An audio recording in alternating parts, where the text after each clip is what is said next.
4 de la tarde con 40 minutos y escuchamos a los Black Crowes con Hard to Handle y ya estamos listos para comenzar nuestra primera entrevista del día de hoy junto a Pablo Moya, bioquímico, doctor en ciencias biomédicas e investigador del Centro Interdisciplinario de Neurociencia de la Universidad de Valparaíso, el CIMB. Pablo, bienvenido al programa, un gusto tenerte acá. Muchísimas gracias por la invitación. Pablo, un placer. Pablo está, junto a su equipo, ¿no es cierto?, analizando el desarrollo de una proteína en nuestro cerebro que está involucrada derechamente en la aparición de los TOCs, el trastorno obsesivo compulsivo. Y hay, a partir de esos estudios en modelos transgénicos que demostraron que una proteína que controla a un neurotransmisor específico tiene incidencia directa en conductas asociadas a esta enfermedad. ¿Es tan así? Así es. Wow. Sí, parece bien técnico, pero vamos a tratar de ir descomponiéndolo y haciéndolo un Esa poco más es justamente amigable. la idea. ¿Ah? Claro.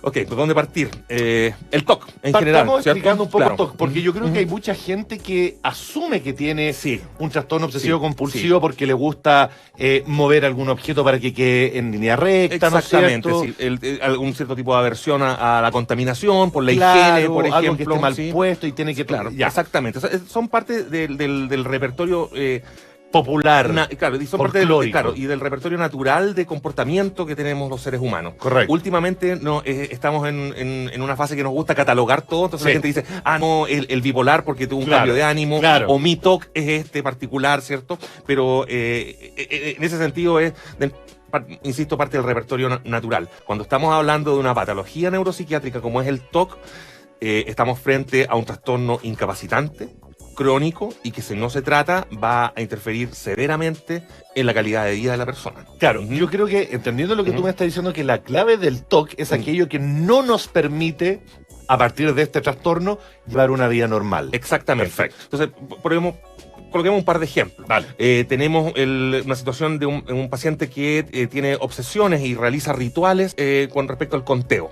Entonces, esta persona no, por ejemplo, se lava el pelo 3 veces porque 3 veces es un número de buena suerte. Ajá. Y hasta ese momento dice, ok, esto es relativamente manejable, puede continuar con la vida. Empiezan a progresar. Porque a la larga el problema que va a tener es que va a gastar más champú nomás. Exactamente, claro. Pero después empieza a progresar la patología y ya la persona tenía dificultades al leer porque empezaba a contar el número de líneas que tenían los párrafos. Entonces ahí ya empieza a haber una interferencia dentro en la capacidad en el mundo laboral, por ejemplo. Claro, después ya llegaba a otras situaciones en las cuales a la hora de colocar el despertador tenía que hacer un cálculo para que la suma de los números no diese un número que fuese de mala suerte. Entonces así vamos ejemplificando cómo esto empieza a amplificarse en volumen. Claro, la vida diaria. Exactamente. Tenemos el caso, por ejemplo, de las personas que realizan, esos son rituales mentales. Claro. Pero tenemos rituales comportamentales, que las personas desarrollan acciones. Entonces había una persona que tenía que vestirse en la mañana era particularmente angustiante porque empezaba a sentir un poco de ansiedad y se desvestía y volvía a realizar el acto de vestirse en un orden particular. Deja preguntarte cuál era la ansiedad que le generaba a este paciente, no sé si se puede decir, pero ¿cuál era la ansiedad que se le generaba? De que si no realizaba los rituales correctamente, sus papás iban a morir. Es algo completamente irracional. Ok. Entonces llegó, esta persona en un momento perdió su trabajo y se enfrentaba en la mañana, a la víspera de una entrevista laboral. Y fue tanto el grado de ansiedad que le produjo, ¿cierto? Estaba a la espera de la entrevista que la persona se quedó 6 horas vistiéndose y desvistiéndose y se perdió. Entonces, cuando hablamos de TOC, es una patología así de incapacitante y así de grave. Perfecto. Esto es únicamente como para no relativizar en el fondo la patología, y uno entiende en el fondo que se trata de hacer, incorporarse de una manera más amigable y decir, ok, tengo el TOC y hago algún tipo pero de... eso son finalmente claro, más bien mañas. Mañas, claro. Exactamente. Ya. Claro. Ahora, por lo menos en Chile, tengo entendido que es algo así como el 3% de la población mundial. La población sufre mundial, TOC. exactamente. ¿Cómo es el caso en Chile? No existe el dato exacto, pero las estimaciones apuntan entre 500 a 550 mil personas que estarían afectadas. Es bastante, sí. Ya. ¿Y esto es una patología que ha ido en aumento según tu experiencia o se ha mantenido en el tiempo con un número relativamente controlado? A nivel mundial se ha mantenido, sin perjuicio de que en los últimos años ha existido un mayor diagnóstico, que yo no me atrevería a decir que es un sobrediagnóstico, pero hay más personas que acceden finalmente al a recibir un diagnóstico de parte de un profesional de salud mental. Claro, porque en ese sentido, y ya vamos a entrar, digamos, Claro. de hecho, en el tema de la proteína que genera todo esto, es que la solución para aliviar el TOC o derechamente remediarlo tiene que ver con un control más bien mental, ¿no es cierto? Un psiquiatra, me imagino. Así es, sí. Claro, la patología, bueno, ya tenemos el TOC, es una patología, como dijimos, crónica, que quiere decir que permanece en el tiempo, Correcto. ¿cierto? Durante la vida. Sostenida. Claro, que no sostenida, que en algunos casos se va agravando, ¿cierto? Y que si no se trata de manera adecuada, ¿cierto? Puede interferir a niveles brutales como los que estuvimos describiendo. Y se manifiesta particularmente en una cierta ventana de edad, o puede Así ser a es, cualquier... así es, se manifiesta por lo general entre preadolescentes hasta el inicio de la adultez, pongámoslo entre los 2 y los 20 años. Perfecto. Por lo general. Existen casos, indudablemente, de que aparecen en niños mucho más temprano, y en general en los niños, cuando aparece, en los niños varones aparecen más temprano que en las niñas. En las niñas. ¿Por qué? Hay algún tipo de diferencia de género que puede estar ligada a procesos del desarrollo del cerebro distintos, pero no está del todo claro. Sin embargo, los números lo dicen así. Pregunta al margen, antes de zambullirnos Sí. en el otro tema. La asociación que mucha gente le puede hacer al TOC respecto al autismo. Ya. La asociación que se hace es por la presencia de conductas repetitivas, exactamente, y sin prejuicio de que son entidades completamente distintas, ¿cierto? Y de que el autismo está dentro de un espectro de trastornos del espectro, condiciones, como les gusta referirse, ¿cierto? A las personas que están ligadas, ¿cierto? Al mundo del autismo. Existen conductas repetitivas, ¿cierto? En ambos casos. Y los procesos y los circuitos neurobiológicos que están alterados portan más o menos algún tipo de... O sea, hay una cierta, digamos, Sí. parentesco entre ambas patologías. Claro, ya que lo mencionas, por ejemplo, también existe un alto grado de comorbilidad, que es en el fondo que se presentan las dos patologías al mismo tiempo, Wow. con el síndrome de Tourette. Que en el síndrome de Tourette tenemos los tics motores y vocales, ¿cierto? Que son un trastorno neurológico. El supertaldo, digamos. Exactamente, El más como famoso, lamentablemente digamos. lo conocemos en Chile, Sí. el supertaldo. Claro. Existe, por ejemplo, creo que alrededor de un 60% de los pacientes que sufren TOC también presentan tics y están diagnosticados con síndrome de Tourette. Y lo mismo ocurre hacia el otro lado. Si contemplamos los pacientes que tienen enfermedad de Tourette, un gran número, ¿cierto?, presente. Entonces, Escucha. nos lleva nos circunscribe a un circuito particular del cerebro. Esa Pablo, es la parte. sorry, me vaya por las ramas, Sí. pero no puedo dejar de preguntar. No, dale nomás, dale ¿Por nomás. qué el síndrome de Tourette se gatilla con la necesidad del paciente de expeler garabatos? ¿Por qué garabatos? Bueno, el síndrome de Tourette tiene un abanico bastante grande, ¿Ya? que van desde los tics motores, por ejemplo, Claro. el mover así, Claro. o los pestañeos, Claro. ¿cierto? De manera no controlada, ¿cierto? Que son prácticamente reflejos y que se gatillan en base a la ansiedad hasta, claro, hasta el caso de la coprolalia, que es la coprolalia, verborrea, claro, correcto. exactamente, claro. Y está en el fondo, no se sabe muy bien por qué, pero dentro de los circuitos que controlan los planes motores están incluidos también los del lenguaje. Entonces, en el fondo, en algún momento se pierde el control sobre ellos y la persona se queda reverberando en algunas cosas y, bueno, da la particularidad de que algunos, ¿cierto?, se quedan pegados en los garabatos. Claro. Qué fascinante. Ya, pasemos ahora a explicar un poquito el qué genera, digamos, el TOC a partir de esta proteína. Ya, ok. El TOC tiene distintas aristas. La causa fundamental aún no se conoce. Ya. Sin perjuicio de ello, sabemos muy bien que en el cerebro hay ciertas regiones del cerebro que están involucradas.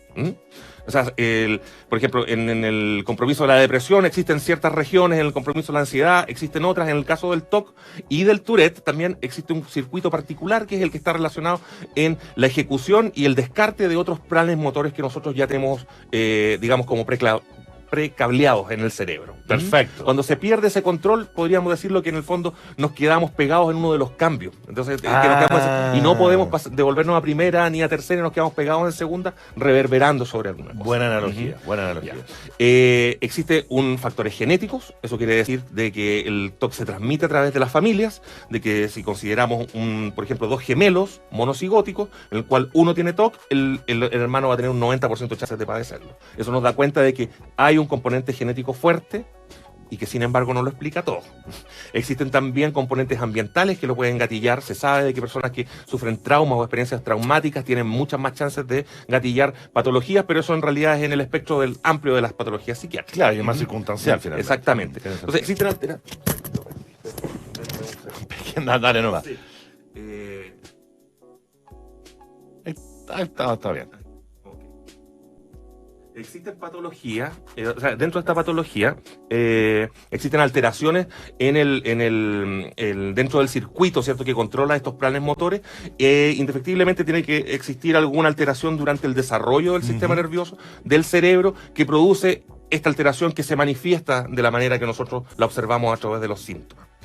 Dentro de ese circuito existen muchos neurotransmisores y a través de las décadas de investigación se han investigado varios hipótesis para tratando de testear cuáles son los componentes o los neurotransmisores, que en el fondo son las moléculas que usan las neuronas para comunicarse entre sí y que existen diversas en el cerebro.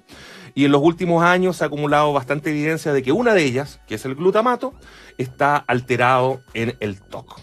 Entonces, el glutamato. O sea, hay distintas sustancias que las neuronas liberan para chatear entre sí. Claro. Tenemos glutamato, tenemos el GABA, uno es activador, el otro es inhibidor, existen otros como dopamina, serotonina que modulan la respuesta. Tenemos una sarta de sustancias en el cerebro, muchos neurotransmisores.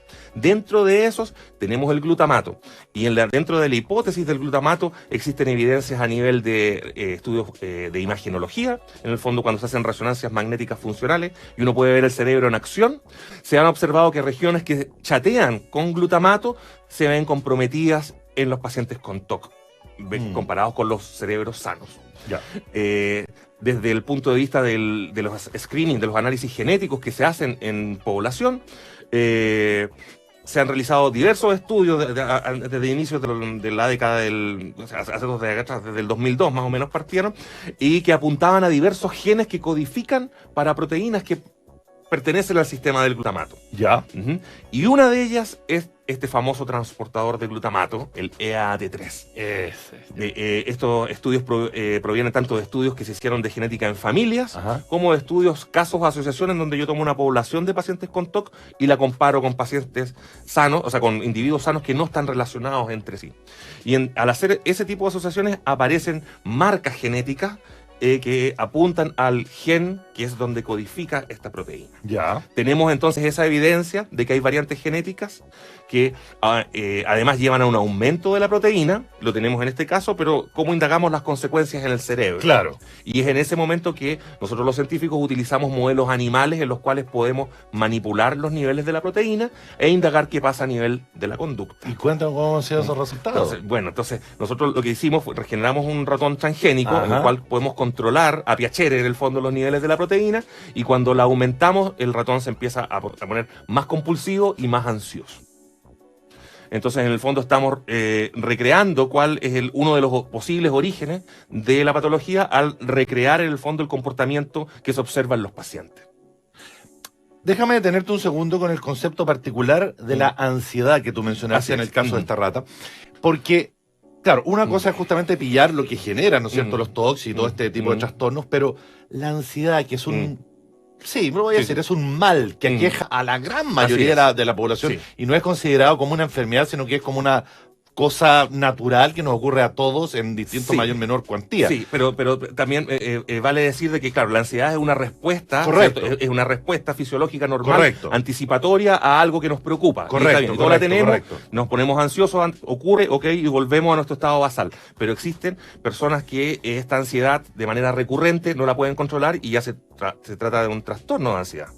Entonces, ¿cuándo pasa a ser un trastorno? Cuando los niveles de preocupación empiezan a interferir en el funcionamiento normal de la persona. Perfecto, claro. Entonces, tenemos dentro una categoría psiquiátrica que son los trastornos de ansiedad, como trastorno de ansiedad generalizada, trastorno de estrés postraumático, ¿cierto? Que en veteranos de guerra, por ejemplo. Y el TOC pertenecía hasta hace unos años atrás dentro de esta categoría de trastornos de ansiedad. Sin embargo, dos elementos claves hicieron de que el consorcio psiquiátrico, ¿cierto?, en el manual de diagnóstico, lo removiera y se propuso en la última versión una nueva categoría que son los trastornos del espectro obsesivo-compulsivo. Estas dos cosas son que el TOC no responde a los ansiolíticos normales, como un diazepam, por ejemplo, que se le puede dar a una persona con ansiedad. Correcto, no para calmarla. Claro, para calmarla. No responde, o sea, la persona no deja de tener estos apremios, estas obsesiones mentales y la repetición de rituales, ¿cierto? Y la otra es de que el circuito neurobiológico que se observa por los estudios de imagenología es visiblemente distinto al que padecen las personas que tienen trastornos de ansiedad. Entonces tenemos dos dominios Ya, distintos. ya. Sin perjuicio que en el TOC hay mucha ansiedad porque la persona no puede controlar Claro, todo el problema de las Claro. repeticiones mentales. perfecto. Ahora, para ir cerrando, porque Sí, ya no sí, te dio el tiempo, sí, se me quedaron sí, demasiadas sí. preguntas en el tintero. ¿Qué queda a continuación respecto a tu investigación? Ya, ¿Qué viene a perfecto, futuro? Carlos. Bueno, ¿qué es lo más destacable? Es de Sí, que sí, sí. esta proteína EAT3 que Sí. nosotros estamos proponiendo como un nuevo participante dentro de la patología, es una proteína que nosotros ahora podemos dirigir fármacos nuevos. Entonces, en el fondo, nuestra tarea ahora es, ya que proponemos el modelo, ¿cierto? Estamos haciendo una caracterización mucho más exhaustiva en distintos dominios del comportamiento del animal, ¿cierto? Y estamos colaborando con químicos medicinales para el diseño racional de fármacos que puedan modular la actividad de esta proteína e idealmente revertir, ¿cierto? Fantástico. Lo último, ¿para cuándo proyectan ustedes que ya podrían tener, digamos... O sea, las moléculas blancos nosotros esperamos tenerlas en unos 3-4 años, pero esto está en una fase preclínica que claramente es modelo animal y de ahí queda un largo camino de, no sé, unos 10-15 años, ¿cierto?